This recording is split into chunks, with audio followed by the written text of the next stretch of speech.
When we realize that life is bigger than the years we live. One day, something inside me pulled me back to my old neighborhood. At first, it looked like a simple walk, a quiet pause after a long day. A day full of sustainability work, reports, impact files, numbers and responsibilities. But my heart was not looking for rest. It was looking for meaning. It was looking for a part of me I had lost along the way. Maybe it was looking for my first self, the version of me before job titles, before expectations, before meetings, emails, presentations, and pressure. Maybe it was looking for my childhood, the version of me I left there without a goodbye. The moment I entered those narrow streets, time collapsed. The past walked into the present, and the present stood confused in front of the past. Something deep inside me woke up, something I rarely feel now. Not between performance dashboards, not inside risk matrices, not in governance discussions. Here, I once played without fear, without plans, without targets.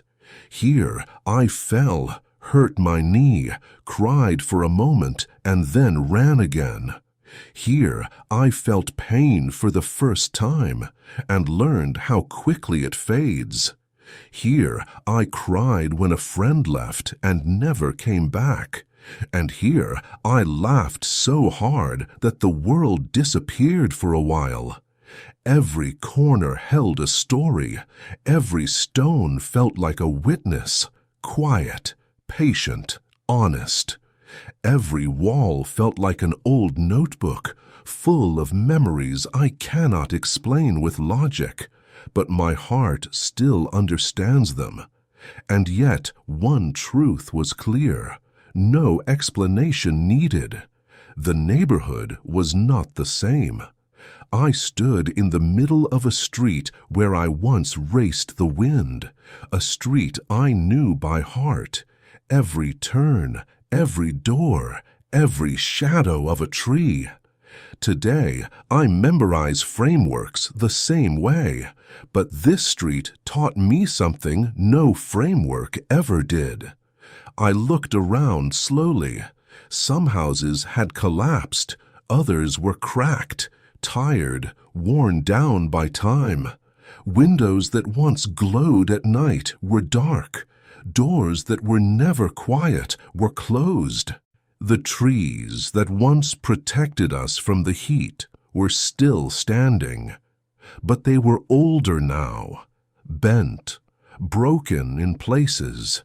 Their color faded, yet they refused to leave, as if saying, I was here before all of this, and I will stay.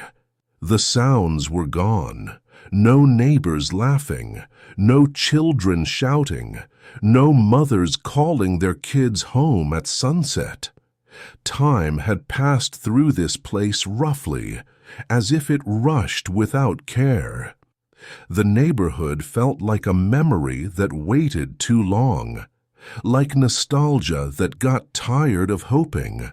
The place had chosen silence, after being exhausted by a noise that no longer belonged to it.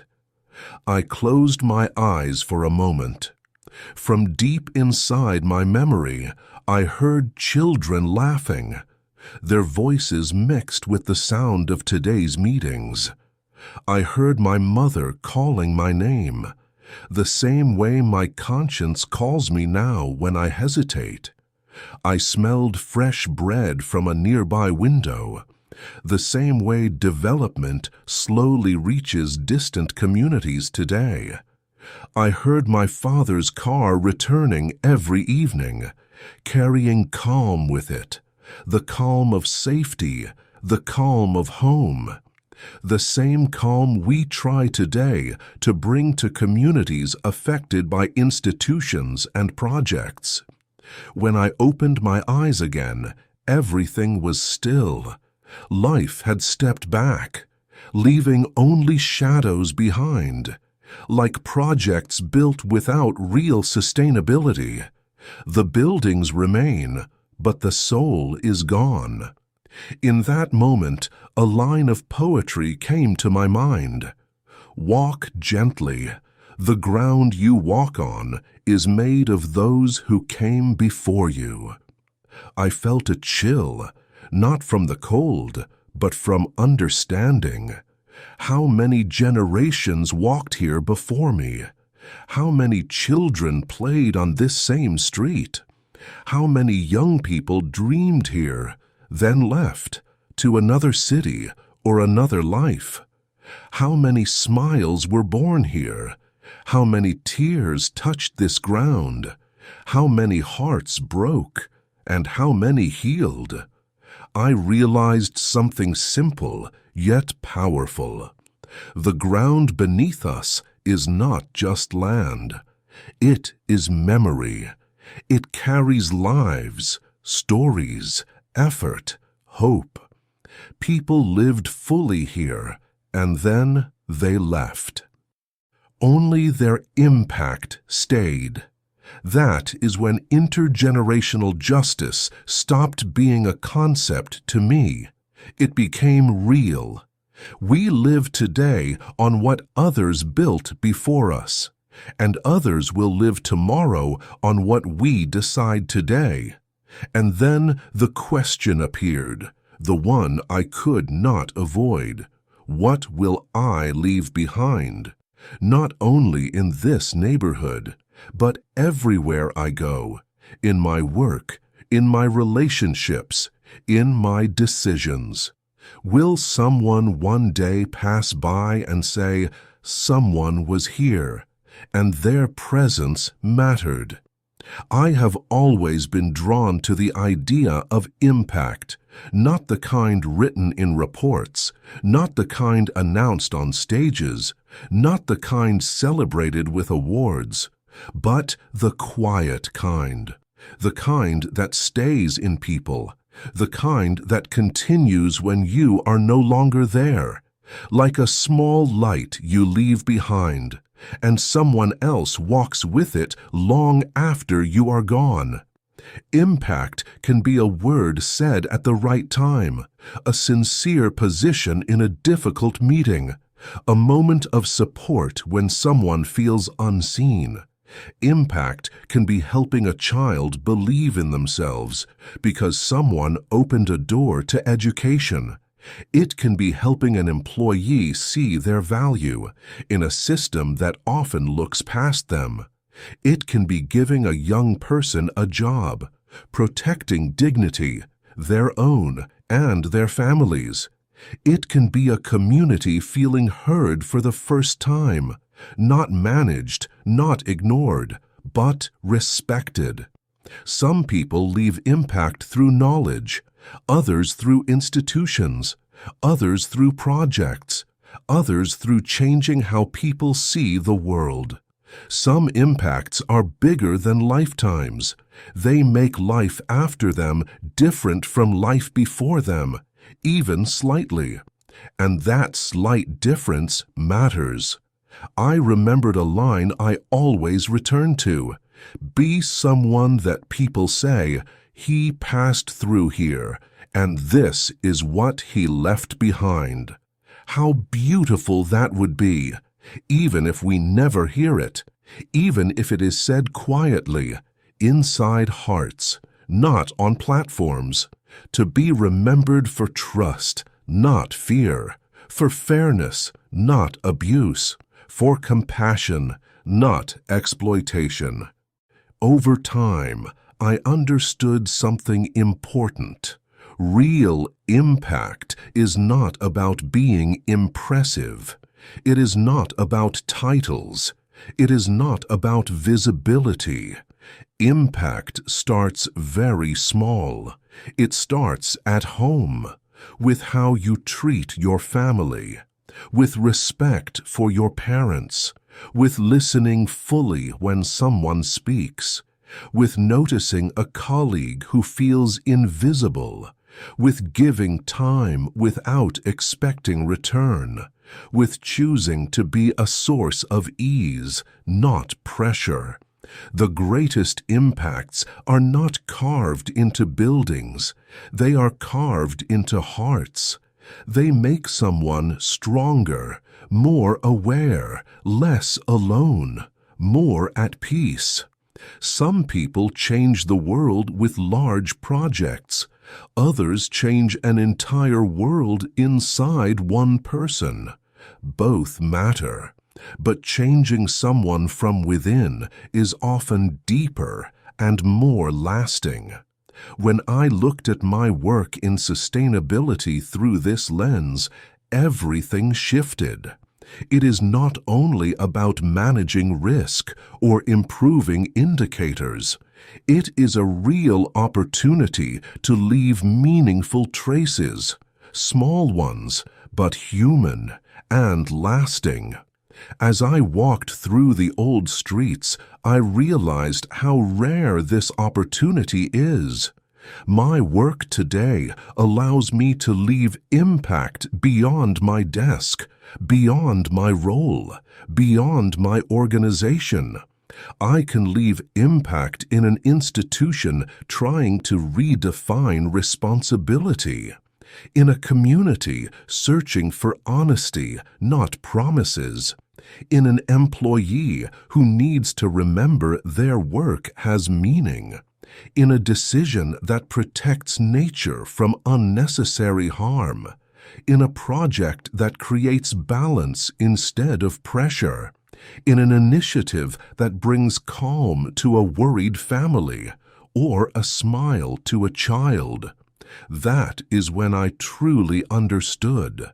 Sustainability is not just a profession, it is one of the widest doors to impact, because it sees people, nature, and the economy together.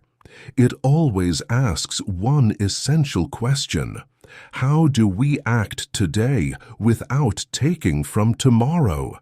How do we grow without leaving others behind?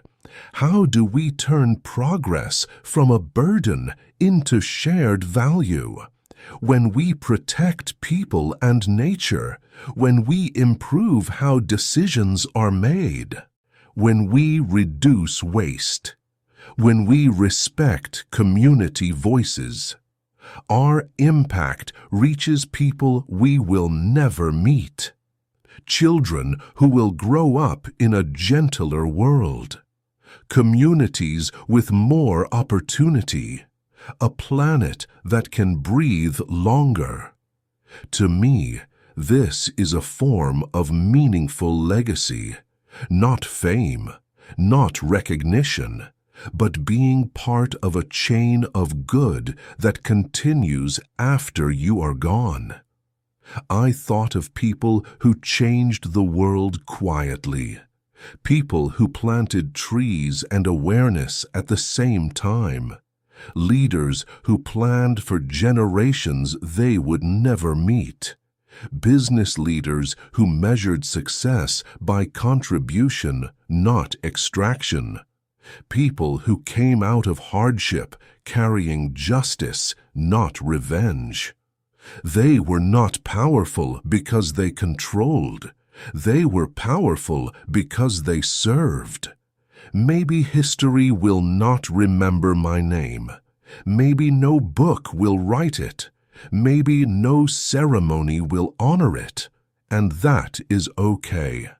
A small, honest impact is enough. A smile during despair. A thought that helped someone see themselves differently. A decision that moved closer to fairness. A moment of presence when someone felt alone. A word that helped an employee reconnect with their value. A message that reached a reader I will never meet. It is enough if God is pleased, even if no one else notices. It is enough if one person, somewhere, thinks quietly, This person made a difference, even for one day. As I left the old neighborhood, one truth stayed with me. The past does not return, but its impact never leaves us. Life is not measured by years. It is measured by moments of positive impact, by hearts we touched without harming, by decisions we made while thinking of others. The deepest question in life is not, how long did we live? It is, how did we live? What did we leave behind? Fear or hope? Wounds or healing? Emptiness or meaning? So every day I ask myself one question. What impact will I leave today, even if it is small?